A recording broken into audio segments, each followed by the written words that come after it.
Well, I can definitely say that I love Quentin Tarantino. I love his aggressiveness with the camera shots and the angles, the wide angles, flying limbs. I mean, the wild things you see in his movies is, I mean, everything about Quentin Tarantino in his movies I love, for sure. I certainly believe it helps for a cameraman to have been on the other side of the lens a few times, several times for sure, because I think that as a cameraman you also have to understand exactly what goes on in the talent's mind as you're filming them. Sometimes you have to be intrusive, you have to come close with the camera to their face.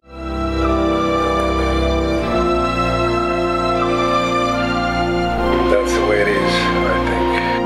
Filming is like cooking, it's like a recipe. Yeah, filming is like cooking, really. You have your main ingredient, but you have to have a whole bunch of spices and little things that you prepare your dish with. And filming a scene is the same thing. You have to have a whole bunch of little ingredients that help you come out with something very tasteful, if you will, at the end. Sometimes you're part of a small crew or no crew at all, and you pull your own focus, you do your own things, you do the sound. You gotta check the sound machine, the sound recorder, make sure that the levels are there. You do the lighting, you do everything, because sometimes the crew is very limited. Or maybe sometimes you work as a one-man crew. You're it. The responsibility is on you. You better pull the job. Sometimes the clients, are going to be looking over your shoulder at the raw footage, and they're going to tell you, "Look, I need more contrast. The colors are very pale," and sometimes they don't understand that you need to film things in a very neutral way to be able to have plenty of room in post-production to do your color correction and all of the stuff that goes on in post-production.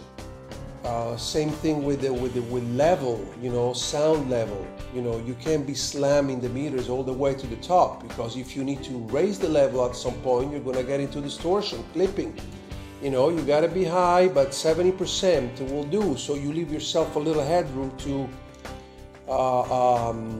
do level corrections as well. Same thing with the brightness, same thing with the contrast, same thing with the saturation and everything.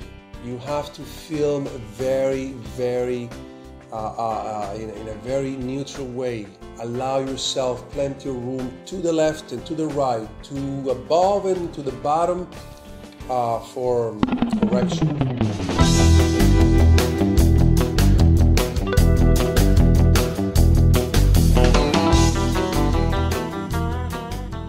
In the days of the recording studio, I remember that I had a knob that we called it the client's knob or the producer's knob, and it looked just like your headphone, It looked like something like this, where you had a knob that you turned, and people would say, "I need a little more bass," and you would go, "Okay, look, do it yourself, just twist slightly the knob, very slightly," and they would go, "Oh yes, that's the sweet spot, perfect." And of course the knob was attached to nothing. It got you a lot of times out of trouble, because you don't want to get into arguments with the client, and sometimes you just know what you're doing, and it's too difficult to explain, so sometimes you have to have your workarounds, and that worked.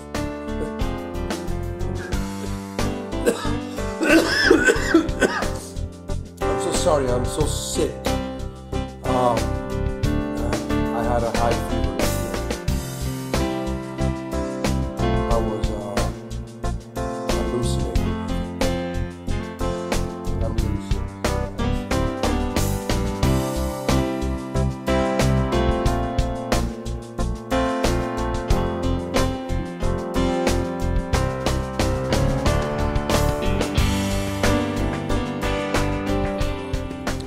find myself sometimes being challenged even over my capabilities, you know, and I like that.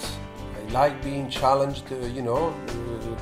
It's like when you go play tennis, you gotta play with somebody better than you. You know, if you want to become a better tennis player, play with someone that's gonna whip your ass.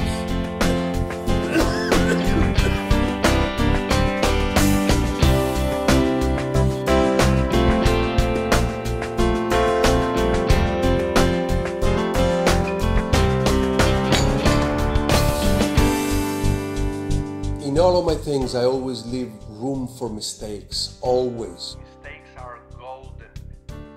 Mistakes get made all the time, and 9 out of 10 are just mistakes, and they force you to redo whatever.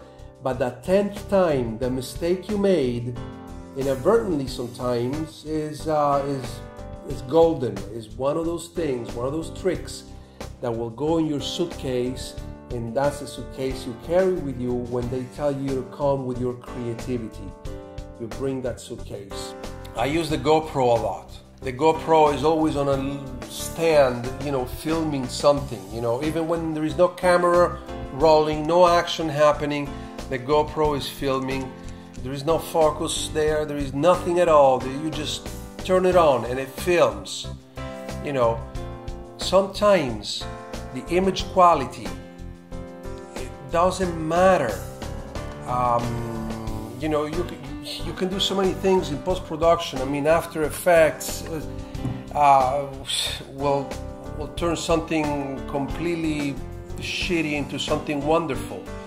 You know, it doesn't matter. The quality does not matter. And it depends, of course. You know, it depends what you're filming. You know, if it's a documentary, if it's a film, if it's an interview, an EPK or whatever. But sometimes the introducing some scenes with a very poor quality is actually a very cool effect. Your phone. This photographer that photographed everything with his cell phone, and the photographs were amazing. Did the quality matter? No. What really mattered is the heart that he put into those shots, for sure.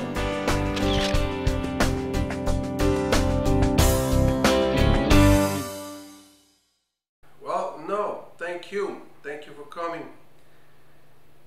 It was a great evening. Thank you for being so fake. Yes.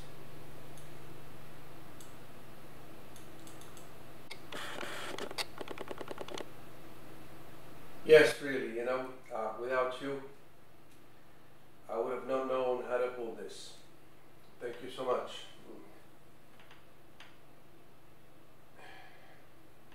I will see you.